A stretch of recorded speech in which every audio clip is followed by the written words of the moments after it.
അസ്സലാമു അലൈക്കും. ഇന്ന് മൂന്നാമത്തെ ദിവസമാണ് ജോലിക്ക് കയറിയിട്ട്. അപ്പം ഇന്ന് കുറച്ച് കൂടുതൽ പണിയുണ്ടായിരുന്നു വെച്ചാൽ അമ്മനെ കുളിപ്പിക്കണ ദിവസമായിരുന്നു. പിന്നെ ഞാൻ പറഞ്ഞില്ലേ ഇവിടെ കുറച്ച് വൃത്തിയാക്കാനുള്ളൊരു കാര്യങ്ങളൊക്കെ ഉണ്ടായിരുന്നു വെച്ചാൽ സ്ലാബും അതുപോലെ തന്നെ ടോയ്ലറ്റും ബാത്റൂമും ഒക്കെ ആകെ ബുദ്ധിമുട്ടായിട്ട് കിടക്കുകയായിരുന്നു, ചീത്ത ഒരവസ്ഥയിൽ കിടക്കുകയായിരുന്നു.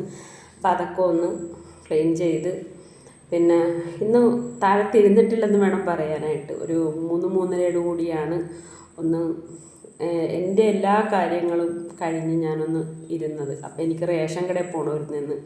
അപ്പം നിങ്ങളൊക്കെ അറിഞ്ഞിട്ടുണ്ടെന്ന് വിശ്വസിക്കുന്നു. വെച്ചാൽ യൂട്യൂബിലൊക്കെ ഉണ്ടായിരുന്നതാണ്.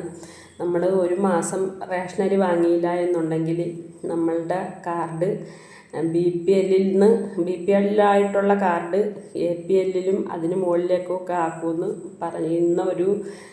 പറഞ്ഞൊരു കാര്യം ഞാൻ അറിഞ്ഞായിരുന്നു യൂട്യൂബിലൂടെ. അപ്പോൾ അത് അറിയാത്തവരൊക്കെ ഉണ്ടെങ്കിൽ അത് നമ്മൾ ഒരു മാസം പോലും അരി വാങ്ങാതിരിക്കരുതെന്ന് ഞാൻ പ്രത്യേകിച്ച് എൻ്റെ സബ്സ്ക്രൈബർമാർ അറിയാത്തവരോട് ഞാൻ പറയുന്നു. പറഞ്ഞു കാണുമായിരിക്കും എല്ലാവരും, ഇങ്ങനെ ഒരു കാര്യം ആയതുകൊണ്ട് എല്ലാവരും അറിഞ്ഞിട്ടുണ്ടായിരിക്കും. എന്നാലും ഞാൻ പറയുകയാണ്, ആരും അമാന്തിക്കരുത്. അല്ല അടുത്ത മാസം മേടിക്കുക, ഇത് മാസം അങ്ങനെ അങ്ങോട്ട് പോട്ടെ എന്നാരും വിചാരിക്കേണ്ട. ഇത്തിരി കഷ്ടപ്പെട്ടിട്ടാണെങ്കിലും ഉള്ള അരി കളയരുത്. അരിയുടെ നല്ല പ്രശ്നം, റേഷൻ കാർഡ് നമുക്ക് ഒരു ആശുപത്രി കേസിനോ അല്ലെങ്കിൽ തന്നെ ഒരു ദാരിദ്ര്യരേഖയ്ക്ക് താഴെ എന്തെങ്കിലും പഞ്ചായത്തിൽ നിന്നോ മുനിസിപ്പാലിറ്റിയിൽ നിന്നോ അല്ലെ കോർപ്പറേഷനിൽ നിന്നൊക്കെ എന്തെങ്കിലും ഒരു സഹായമൊക്കെ നമുക്ക് കിട്ടണമെന്നുണ്ടെങ്കിൽ നമുക്ക് കാർഡ് BPL കാർഡ് വേണം. അപ്പം അങ്ങനെയുള്ള കാർഡുകൾ സർക്കാർ പിന്നെ എത്രയും പെട്ടെന്ന് ഒരു മാസം മേടിച്ചില്ല എന്നുണ്ടെങ്കിൽ ഉടനെ തന്നെ APLലേക്ക് ആക്കാനായിട്ട് ഇരിക്കുന്ന ആൾക്കാരാണ് സർക്കാർ.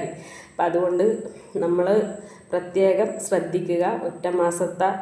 ഒറ്റ മാസത്തിലും റേഷൻ ഒഴിവാക്കരുത്. അതെങ്ങനെയെങ്കിലുമൊക്കെ പോയി ആരെങ്കിലുമൊക്കെ ആയിട്ട് കുടുംബത്തിൽ ഇപ്പം എല്ലാവരുടെയും നമ്മൾ ലിങ്ക് ചെയ്തിട്ടുണ്ടാവുമല്ലോ എല്ലാവരുടെയും.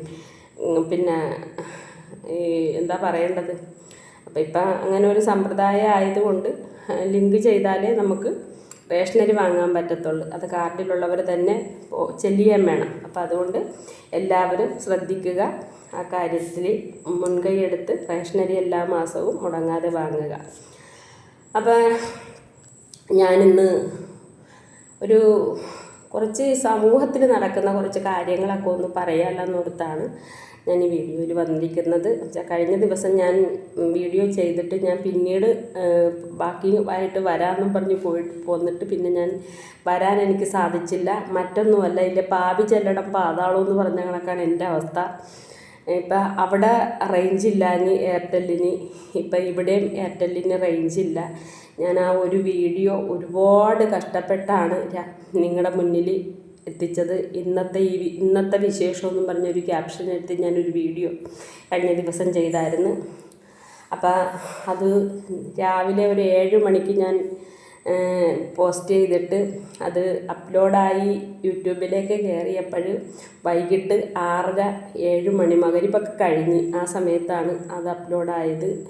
നമ്മുടെ നെറ്റ് എനിക്ക് ആകെ 2 GB ഉള്ളു. പിന്നെ 2 GB കൂടി ഞാൻ എക്സ്ട്രാ എടുത്തതിന് ശേഷമാണ് ആ വീഡിയോ എനിക്ക് യൂട്യൂബിലേക്ക് ഇടാൻ സാധിച്ചത്. അതുകൊണ്ട് എൻ്റെ കാര്യം കട്ടപ്പോകണമെന്നാണ് എനിക്ക് തോന്നുന്നത്. വെച്ചാൽ നമ്മൾ അങ്ങനെയൊക്കെ ഒരു മാനാങ്കാണി കണ്ടിട്ടാണ് ഇതിലേക്കൊന്ന് ഇറങ്ങിത്തിരിച്ചത്, ആൾക്കാരുടെയൊക്കെ വായിരിക്കണത് കേട്ടും ഒക്കെ. അപ്പം അതും നമ്മൾക്ക് ഒരു എന്താ പറയേണ്ടത്, ഒന്നും എത്തിക്കാൻ പറ്റാത്തൊരു സാഹചര്യമാണ്. അപ്പം എന്താണ് അള്ളാഹു കണ്ടുവച്ചിരിക്കണമെന്നറിയില്ല. അതുപോലെ വരട്ടെ. നമുക്കതിന് ഒന്നും ചെയ്യാൻ പറ്റിയാലല്ല, നമുക്ക് പടച്ചവനോട് പ്രാർത്ഥിക്കാം. എനിക്ക് നല്ലൊരു വഴി കാണിച്ചു തരണേ, നല്ലൊരു കാര്യങ്ങൾ എൻ്റെ ജീവിതത്തിൽ ഉണ്ടാക്കി തരണേ അള്ളാന്ന് നമുക്ക് പടച്ചവനോട് ദുആ ചെയ്യാം. അല്ലാതെ നമുക്കൊന്നും ചെയ്യാൻ പറ്റണ കാര്യങ്ങളല്ല, അള്ളാഹുടെ കയ്യിൽ ഇരിക്കണ കാര്യങ്ങൾ മനുഷ്യനിക്ക് ഒന്നും ചെയ്യാൻ പറ്റിയല്ല. വന്നതുപോലെ വരട്ടെ എന്ന് ഞാനിപ്പോൾ ആലോചിക്കുന്നു. അപ്പം ഞാൻ ഇന്ന് പറയാൻ ഉദ്ദേശിച്ച കാര്യം മിനിഞ്ഞാന്ന് ആണെന്ന് തോന്നുന്നു. ഞാൻ ഫേസ്ബുക്കിലൂടെ കണ്ടതാണ്. അപ്പം എനിക്ക് വീഡിയോയ്ക്ക് തന്നെയല്ല, എനിക്കതൊരു 2 വാക്ക് പ്രതികരിക്കണമെന്ന് തോന്നിയത് കൊണ്ടാണ് ഞാൻ ഈ വീഡിയോയിൽ വന്നിട്ടുള്ളതും ഈ കാര്യത്തെക്കുറിച്ച് ചർച്ചയല്ല, നിങ്ങളുടെ മുന്നിലേക്ക് അവതരിപ്പിക്കുന്നതും. പിന്നെ 2 പിഞ്ചു മക്കളും ഒരു ഭാര്യയും ഭർത്താവും കായലിൽ ചാടി പുഴയിൽ ചാടി മരിച്ച ഒരു സംഭവം എന്നെപ്പോലെ തന്നെ നിങ്ങളും അറിഞ്ഞിരിക്കുമെന്ന് ഞാൻ വിശ്വസിക്കുന്നു. അത് പിറവത്വമാണ് അത് നടന്നിരിക്കുന്നത്. പിന്നെ അപ്പം ഭാര്യ 90% അന്ധയായ ഒരു സ്ത്രീയാണ്. ഭർത്താവ് ഉണ്ട്, 7 വയസ്സുള്ളൊരു കുട്ടിയുണ്ട്, 4 വയസ്സുള്ളൊരു കുട്ടിയാണെന്ന് തോന്നുന്നു. ഒരാണും ഒരു പെണ്ണുമാണുള്ളത്. അപ്പം അവർക്ക് ആ കുട്ടി പഠിക്കണ സ്കൂളിൽ നിന്നും ഒരു പോലീസ് സ്റ്റേഷൻ്റെ പരിധിയിൽ ഒരു പോലീസ് സ്റ്റേഷൻ്റെ ഉള്ള പോലീസ് സ്റ്റേഷനിൽ ഉള്ള സാറന്മാർ, SI, മറ്റുള്ള പോലീസുകാരൊക്കെ കൂടി അവർക്ക് ഒരുപാട് സഹായങ്ങളൊക്കെ അവരുടെ ചിലവിനും കാര്യങ്ങൾക്കൊക്കെ ഒക്കെ പൈസയൊക്കെ പിരിച്ചൊക്കെ കൊടുക്കുമായിരുന്നു. അങ്ങനെയാണ് അവർ കഴിഞ്ഞുകൂടി പോയത്. അപ്പോൾ ഇപ്പം ഞാനൊരു വീഡിയോയിൽ ഒരു റീല് കണ്ടപ്പോൾ ഒരു സാറ് പറയുന്നുണ്ട്, അവർക്കൊരു വീടൊക്കെ ഞങ്ങൾ സെറ്റ് ചെയ്ത് വെച്ചതാണ്, പിന്നെ എന്താണ് ഇതിൽ സംഭവിച്ചതെന്ന് അറിയില്ലെന്ന് പറഞ്ഞ്. ശരിയാണ്, ആ കുഞ്ഞുങ്ങളുമായിട്ട് ആ ചേട്ടൻ പോകുന്നതും പിന്നെ ആ ചേട്ടൻ്റെ ഭാര്യ അവരുടെ പിറകെ പോകുന്നതും നമുക്ക് വ്യക്തമായിട്ട് നമ്മളെ വീഡിയോയിൽ നമ്മൾ കാണുന്നുണ്ട്. ആ കുഞ്ഞുങ്ങൾ ഒന്നും അറിയില്ല. അതുങ്ങളെ കൊല്ലണ്ടായിരുന്നു എന്നാണ് എനിക്ക് പറയാനുള്ളത്. വെച്ചാൽ ഞാൻ കഴിഞ്ഞ ദിവസം ഒരു വീഡിയോ ചെയ്തതാണ്, പക്ഷെ എനിക്ക് നിങ്ങളിലേക്ക് എത്തിക്കാൻ പറ്റിയില്ല. ഈ പിള്ളേരിലേക്കുള്ള അതിക്രമങ്ങൾ അക്രമം ഒക്കെ നമുക്ക് പറഞ്ഞ് തീർക്കാൻ പറ്റാത്തൊരു കാര്യമാണ്. അതിങ്ങനെ അടിക്കടി ഓരോ ദിവസങ്ങൾ ചെല്ലുന്തോറും പിള്ളേരിൽ മേലുള്ള അതിക്രമം പെരുകിക്കൊണ്ടിരിക്കുകയാണ്. വെച്ചാൽ അവരുടെ മാതാപിതാക്കളാണെങ്കിലും പിന്നെ മൂന്നാമതൊരാളാണെങ്കിലും ഒക്കെ ആയിട്ട് പിള്ളേരുടെ നേരെയുള്ള, നേരത്തെ സ്ത്രീകൾക്ക് നേരെയുള്ള പിന്നെ അതിക്രമമായിരുന്നു ഉണ്ടായിരുന്നത്. അപ്പം അത് മാറിയിട്ട് ഇപ്പം അതുകൊണ്ട്, എന്നാലും കൂടുതലും ഇപ്പം പിള്ളേരുടെ കേസുകെട്ടാണ് മുന്നിട്ട് ഇങ്ങനെ നിൽക്കുന്നത്. അപ്പം അതിനെക്കുറിച്ച് പറഞ്ഞപ്പോൾ പറഞ്ഞൊരു വീഡിയോ ഞാൻ ചെയ്തിരുന്നു, പക്ഷേ എനിക്കത് നിങ്ങളുടെ മുന്നിലേക്ക് എത്തിക്കാൻ പറ്റിയില്ല, റേഞ്ചിൻ്റെ ബുദ്ധിമുട്ട് കൊണ്ട്. അപ്പം ഞാൻ വീണ്ടും പറയുകയാണ്, പിള്ളേർ അവരാഗ്രഹിച്ചിട്ടല്ല ദുനിയാവിലേക്ക് അവർ വരുന്നത്. അവരുടെ മാതാപിതാക്കളോ അല്ലെങ്കിൽ ഇപ്പോൾ കാമുകന്മാരോ ഒക്കെ രീതിയിൽ എന്തെങ്കിലുമൊക്കെ തെറ്റുകളും അല്ലെങ്കിൽ ഭാര്യ ഭർത്താക്കന്മാരുടെ ജീവിതത്തിലുണ്ടാകുന്നതൊക്കെയാണ് മക്കൾ. അപ്പം മക്കളെ നമ്മളാഗ്രഹിച്ചിട്ടാണ് മക്കളുണ്ടാകുന്നത്. പഠിച്ചവൻ്റെ ഒരു കഴിവും നമ്മളുടെ ആഗ്രഹവും കൊണ്ടാണ് നമ്മൾ ജീവിതത്തിലേക്ക് എന്താ പറയേണ്ടത്, എനിക്കത് പറഞ്ഞ് നിങ്ങളോട് തുറന്ന് പറയാനായിട്ട് മീഡിയയുടെ മുന്നിൽ പറയാനുള്ളൊരു ചമ്മൽ കൊണ്ട് ഞാനത് തുറന്ന് പറയുന്നില്ല. എന്നാലും നമ്മൾ കരുതിയിട്ടാണ് മക്കൾ വരുന്നത്. ഒരു ആണും ഒരു പെണ്ണും കരുതിയിട്ടാണ് മക്കൾ ദുനിയാവിലേക്ക് വരുന്നത്. ഈ മക്കളെ പിന്നെ ഒരു രീതിയിലും ജീവനോടെ സന്തോഷമായിട്ട് ജീവിക്കാനായിട്ട് ഇപ്പം ഒരു രീതിയിലും ചില മാതാപിതാക്കൾ സമ്മതിക്കുന്നില്ല. പിന്നെ അവരെ ഒരു 2-3 അല്ല ഒരു 5-6 മാസമൊക്കെ ആകുമ്പോൾ തന്നെ അവരുടെ മുളയിലെ നുള്ളിക്കളയണ പോലെയുള്ള ഒരവസ്ഥയിലാണ് ഇപ്പോഴുള്ള മാതാപിതാക്കളൊക്കെ ചെയ്യുന്നത്. ഇപ്പം കഴിഞ്ഞ ദിവസം ഒരു അച്ഛൻ ആണെന്ന് പറയണ്, ഒരു 5ൽ പഠിക്കണ ഒരു മോളെ പൊതിരായിട്ട് തല്ലണുണ്ട്. ആ കൊച്ച് അയ്യോ കൊട്ടിക്കിടന്ന് കരയണുണ്ട്. തല്ലല്ലേ അച്ഛാന്ന് പറഞ്ഞാൽ അവനിക്ക് ആനൊക്കെ ഭ്രാന്ത് പിടിച്ച കണക്ക് അവൻ പുച്ചാലിട്ട് ആ കുഞ്ഞിനെ അടിക്കുന്നുണ്ട്. അത് ഞങ്ങളുടെ ഒരു നാട്ടുഭാഷയാണ്, പുച്ചാലം.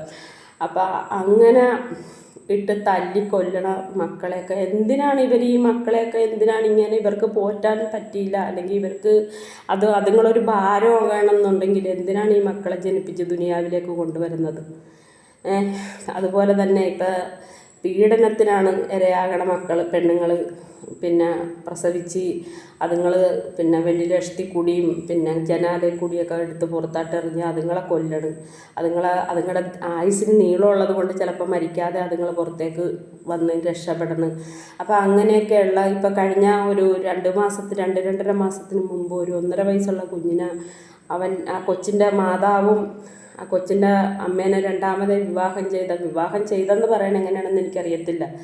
അപ്പോൾ പിന്നെ രണ്ടാം ഭർത്താവും കൂടി ചേർന്ന് തല്ലിക്കൊന്നിട്ടുണ്ട്. അത് 91 മുറിവുകൾ ആ കുഞ്ഞിൻ്റെ 1.5 വയസ്സുള്ള കുഞ്ഞ് ആണെന്ന് ഓർക്കണം. 1.5 വയസ്സുള്ള കുഞ്ഞിന് ജനനേന്ദ്രിയം മുതൽ അറുത്ത് മുറിച്ച് വെച്ചിരുന്ന രീതിയിലാണ് ആ കുഞ്ഞിനെ കൊന്നെടുത്തത്.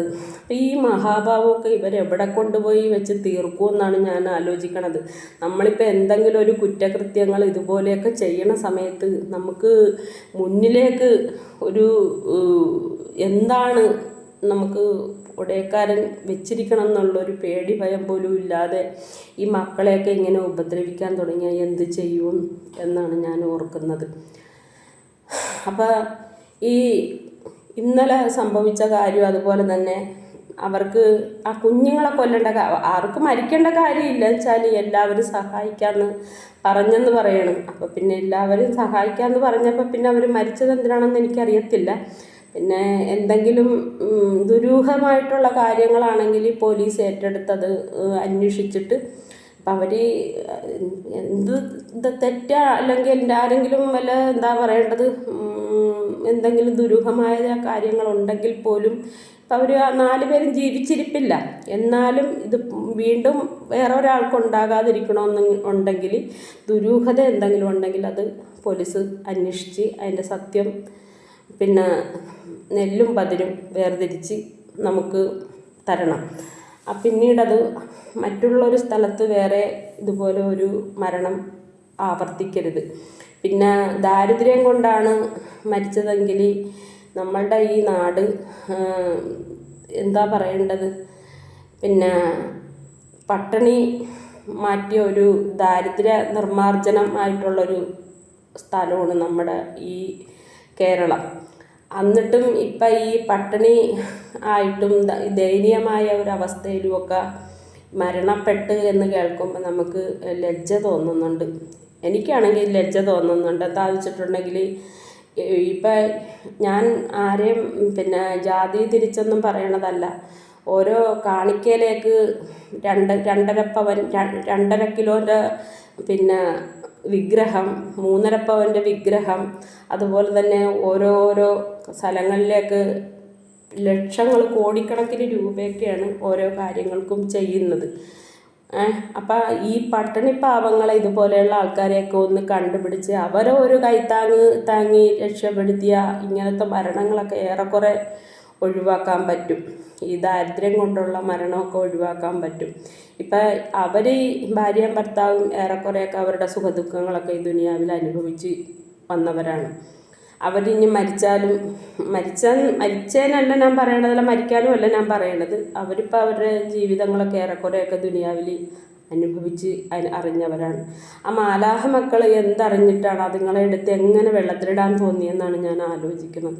ആ കുഞ്ഞുങ്ങളെ കൊല്ലാണ്ട് വിടായിരുന്നു. ഏതെങ്കിലും ഞാൻ കഴിഞ്ഞ ഒരു വീഡിയോയിൽ ഞാൻ പറഞ്ഞായിരുന്നു, ഏതെങ്കിലും ഒരു അമ്മത്തൊട്ടില്ല അല്ലെങ്കിൽ ഒരു അനാഥ മന്ദിരത്തില അല്ലെങ്കിൽ പിന്നെ മറ്റേ ചിൽഡ്രൻസ് കേന്ദ്രങ്ങളിൽ എവിടെയെങ്കിലും പിന്നെ പിള്ളേരെ വളർത്തുന്ന സ്ഥലങ്ങളിൽ എവിടെയെങ്കിലും ഒക്കെ കൊണ്ടുപോയി ഏർപ്പെടുത്തിയ അവർ നോക്കിയാലേ അവരിപ്പോൾ പഠനവും അതുപോലെ തന്നെ അവരുടെ വളർച്ചയും അവരുടെ എല്ലാ കാര്യങ്ങളും അവരെ നോക്കിക്കണ്ട് ആ ഒരു രീതിയിൽ വളർത്തിയേനെ.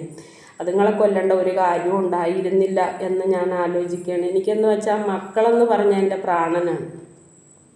വെച്ചാൽ ഒരു എന്താ പറയേണ്ടത്, ഈ തമിഴന്മാരുടെ പിള്ളേരില്ലേ, തമിഴന്മാരെന്ന് പറഞ്ഞാൽ നമ്മുടെ ഈ പിന്നെ വഴിയരിയിലൊക്കെ താമസിക്കണ, ടെൻറ്റ് കെട്ടി താമസിക്കണ പിള്ളേർ തമിഴന്മാരില്ലേ, അവരുടെയൊക്കെ മക്കളെപ്പോലും വഴിയിൽ ഇരിക്കുക വിശപ്പ് ആയിട്ടൊക്കെ ഇരിക്കുകയല്ല, മൂക്കളെയൊക്കെ പോയിട്ടിരിക്കുകയൊക്കെ ചെയ്യുമ്പോൾ ഞാൻ ഒരു മുഴുപ്പൊന്നും പറയുകയല്ല കേട്ടോ. എനിക്ക് പണ്ട് തൊട്ടേ ഉള്ളൊരു ശീലവും, എനിക്ക് അറപ്പും വെറുപ്പൊന്നുമില്ല. ഞാൻ അതുങ്ങളുടെ മൂക്ക് പിടിച്ചു കൊടുക്കുകയും അതുപോലെ തന്നെ എടുത്ത് അങ്ങോട്ടും ഇങ്ങോട്ടും വെയിലത്തൊക്കെ ഇരിക്കണം, ഇങ്ങോട്ടൊക്കെ എടുത്ത് മാറ്റി വയ്ക്കുകയും മാറ്റി ഇരുത്തുകയും പിന്നെ എന്തെങ്കിലും എനിക്ക് മേടിച്ചു കൊടുക്കാൻ പറ്റുമെന്നുണ്ടെങ്കിൽ ഞാൻ മേടിച്ചു കൊടുക്കുകയൊക്കെ ചെയ്യും.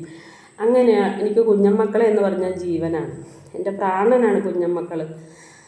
അതുകൊണ്ട് നമുക്ക് ഉണ്ടായതിനെ പോലും നമുക്കൊന്ന് പുന്നാരിക്കാനോ എടുക്കാനോ പോലും പറ്റിയില്ല. അത് പോട്ടെ, അതിനെക്കുറിച്ച് പറയണ്ട. അപ്പം ഞാനങ്ങനെ ആലോചിച്ചു, ഓരോ മക്കളെയും ഇങ്ങനെയൊക്കെ ആൾക്കാർ കൊല്ലുകയും ആൾക്കാർ അതുപോലെ തന്നെ പിന്നെ മറ്റുള്ളവരെ കൊണ്ട് കൊല്ലിക്കുകയൊക്കെ ചെയ്യുമ്പോഴൊക്കെ ഇപ്പം കഴിഞ്ഞ ദിവസം സ്വന്തം മോളാണ് വാതിക്കെ ഇരിക്കണ കൊച്ചിനെ നെഞ്ചത്തിട്ട് ചവിട്ടി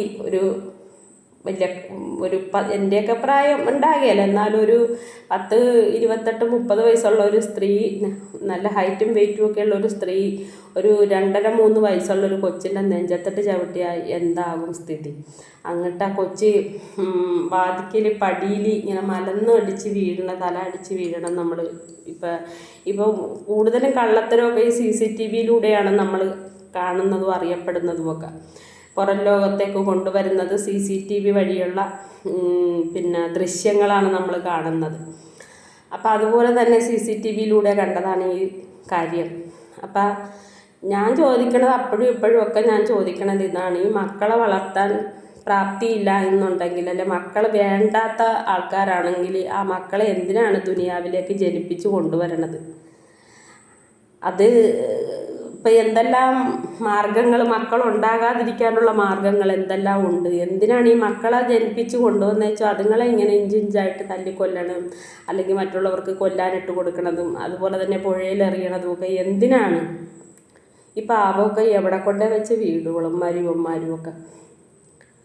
ഞാനപ്പോൾ ആലോചിക്കുകയാണ് എൻ്റെ പിള്ളേരെ. നമ്മൾ ഒരു പ്രസവം എന്ന് പറഞ്ഞിട്ടുണ്ടെങ്കിൽ നമ്മൾ പടച്ചോനെ നേരിട്ട് കാണുന്ന ഒരു കാര്യമാണ് പ്രസവം. അങ്ങനെ ഒരു ഉപമ ഞാൻ പറഞ്ഞതാണ്, അങ്ങനെ കാണുമെന്നല്ല ഞാൻ പറയണത്. അത്രയ്ക്ക് ദയനീയമായ, അത്രയും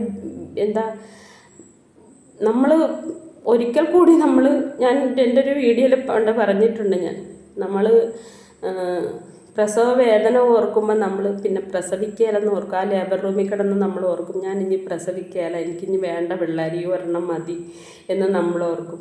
പിന്നെ നമ്മൾ ആ വേദനയൊക്കെ നമ്മളെ മറപ്പിച്ചിട്ടാണ് വീണ്ടും നമ്മളൊരു കുഞ്ഞിനെ, അല്ല 1, 2, 3 പിള്ളേർക്ക് നമ്മൾ ജന്മം കൊടുക്കുന്നത്. അപ്പം പഠിച്ചോൻ്റെ ഒരു കുതിരത്തും ഒരു കഴിവുമാണ് നമ്മൾ ആ വേദന മറപ്പിച്ച് കളയണത്. അല്ലെങ്കിൽ വംശവർദ്ധനവ് നമ്മുടെ ലോകത്തുണ്ടാകില്ല. ആ വേദന ഓർത്തിരുന്നാൽ നമ്മൾ പിന്നെ പ്രസവിക്കുകയില്ല. അപ്പം നമ്മുടെ ലോകത്ത് വംശവർദ്ധനം ഉണ്ടാകുകയില്ല. എനിക്കെൻ്റെ ശരീരം ചൊറിച്ചിലിൻ്റെ മരുന്ന് തീർന്നിട്ടുണ്ട്, അതാണ് ഞാൻ ഈ മാന്തിയും ചൊറുകിയൊക്കെ ഇരിക്കണത്. അപ്പോൾ പോരാഞ്ഞിട്ട് ഇന്ന് അയിലക്കറി കൂട്ടിയിട്ടുണ്ട്. ഒരുപാട് ഇപ്പോൾ വന്നിട്ട് 3-4 ദിവസവും മീൻകറി കൂട്ടിയിട്ട്. അപ്പം ഞാൻ ഇന്ന് റേഷൻ കടയിൽ പോയ വഴി ഇച്ചിരി മീൻ മേടിച്ചുകൊണ്ട് വന്ന് കറി വെച്ച് കഴിച്ചതാണ്. അപ്പം ഞാൻ ഈ ചൊറിഞ്ഞും മാന്തിയൊക്കെ ഇരിക്കണത് എന്താണെന്ന് നിങ്ങൾ ഓർക്കും. അതാണ് ചൊറിച്ചിലിൻ്റെ മരുന്ന് തീർന്നു. ഇനിയിപ്പോൾ മറ്റേ സിറ്റർസിങ്ങും ഗുളിക ഇരിപ്പുണ്ട്. ഇവിടെ വന്ന് കയറിയാൽ എനിക്ക് പുറത്തേക്കൊന്നും പോകാൻ പറ്റിയല്ല, മരുന്നിന് പോകാൻ പറ്റിയല്ല, ഒന്നിനും പോകാൻ പറ്റിയല്ല. അതൊക്കെ കൊണ്ട് തന്നെയാണ് ഞാൻ എൻ്റെ ആ വയറിൻ്റെ ക്ഷീണത്തിന് മരുന്നൊക്കെ തീർത്തും മേടിച്ച് കാര്യങ്ങളൊക്കെ എല്ലാം കാര്യങ്ങളും കഴിഞ്ഞിട്ട് ഞാൻ പോകുന്നതിൻ്റെ കാര്യം അതാണ്. എനിക്ക് ഇതിനകത്ത് വന്നാൽ എനിക്ക് വെളിയിലേക്ക് പോകാൻ പറ്റൂല, ഒരു കാര്യത്തിനും പോകാൻ പറ്റൂല, ആരുമില്ല. ഒന്നാമത്തെ കാര്യം അമ്മേനെ ഒന്ന് നോക്കാമെന്ന് പറഞ്ഞ് നിർത്തിയേച്ചും പോകാൻ ആരുമില്ല. അതുകൊണ്ടാണ് കൂടുതൽ. അപ്പം ഈ പിള്ളേർക്ക് നേരെയുള്ള ഈ അതിക്രമങ്ങൾ നിയമപരമായിട്ട് ഇത് കൂടുതലും നിയമപാലകർ ശ്രദ്ധിച്ചിട്ട് ഈ കാര്യങ്ങൾക്കൊക്കെ ഈ പ്രതികൾക്ക്, ഈ മക്കളെ കൊല്ലണ പ്രതികൾക്ക്, ഇന്നലെ സംഭവിച്ച കാര്യമല്ല ഞാൻ പറയുന്നത്, ഈ കരുതി കൂട്ടിക്കൊണ്ട് കൊല്ലണ കാര്യമാണ് ഞാൻ പറയുന്നത്. ഇന്നലെ സംഭവിച്ചത് അവരുടെ ജീവിതത്തിലുള്ള ഒരു അവസ്ഥകളും കാര്യങ്ങളും ഒക്കെ വെച്ചാണ് അവരതങ്ങനെ ചെയ്തത്. പക്ഷെ അവർ ചെയ്തത് തെറ്റാണ്. മക്കളെ കൊല്ലേണ്ട ഒരു കാര്യവും ഇല്ല അവർക്ക്. ഒരാളുടെ ജീവൻ എടുക്കാൻ ആർക്കും അർഹത അധികാരമൊന്നുമില്ല. അത് പടച്ച തമ്പുരാന് മാത്രമേ ഒരാളുടെ ജീവൻ എടുക്കാൻ അർഹതയുള്ളൂ. നമ്മൾ ഒരാളുടെ ജീവൻ നമുക്ക് എടുക്കാൻ സാധിക്കും, ഒരു എറുമ്പിനെങ്കിലും നമുക്ക് കൊടുക്കാൻ സാധിക്കും ആ ജീവൻ? ഇല്ല. അപ്പം നമുക്കത് എടുക്കാൻ എന്താണ് അർഹത അവകാശമുള്ളത്? അപ്പം ഈ നിയമപാലകർ ഈ മക്കൾക്ക് നേരെയുള്ള അതിക്രമങ്ങൾ, ഈ ലൈംഗികപരമായിട്ടാണെങ്കിലും അതുപോലെ തന്നെ പിള്ളേരെ പിന്നെ ശാരീരികമായിട്ട് അടിച്ചും ഇടിച്ചും പീഡിപ്പിക്കണ ആ ഒരു സമ്പ്രദായവും, അതുപോലെ തന്നെ മക്കളെ പിന്നെ പെറ്റി അങ്ങോട്ടും ഇങ്ങോട്ടുമൊക്കെ വലിച്ചെറിയണ ആ ഒരു രീതിയൊക്കെ നിയമപാലകർ പ്രത്യേകം ഇവറ്റകൾക്കൊക്കെ പ്രത്യേകം നല്ല നല്ല ശിക്ഷകൾ കൊടുത്താലേ ഇവർ ഇതിൽ നിന്നൊക്കെ കുറേ അധികമെങ്കിലും പിന്മാറുകയുള്ളൂ. അല്ലെങ്കിൽ ഇനി ചെയ്യാനിരിക്കാനായിട്ട് ഇപ്പം എവിടെയെങ്കിലുമൊക്കെ ആയിട്ട് ചെയ്യാൻ നിൽക്കുന്ന ആൾക്കാരുണ്ടാവുമല്ലോ, അവരുമൊക്കെ ഒരു പേടി അവർക്ക് ഉണ്ടാകുകയുള്ളൂ. അപ്പം അങ്ങനെയൊക്കെ ഞാൻ ആലോചിച്ചപ്പോൾ എനിക്ക് ഇങ്ങനെ ഒരു വീഡിയോ ചെയ്യണമെന്ന് തോന്നി. ഞാൻ പറഞ്ഞില്ല, എനിക്ക് കൂടുതലായിട്ട് പറയണമെന്നൊക്കെ ആഗ്രഹമുണ്ട്. പക്ഷെ പറച്ചിൽ പറഞ്ഞു വരുമ്പോൾ എനിക്ക് തലയും പാലും അവിടെ ഇവിടെ എത്താത്ത പോലെയുള്ളൊരു കാര്യം ആണ് വായിൽ നിന്ന് വരുന്നത്. അപ്പം ഇന്ന് ഇങ്ങനെയൊക്കെ എനിക്ക് ഇങ്ങനെ ഒരു വീഡിയോ ചെയ്യാൻ എനിക്ക് തോന്നി. അപ്പം എല്ലാവർക്കും അസ്സലാമു അലൈക്കും.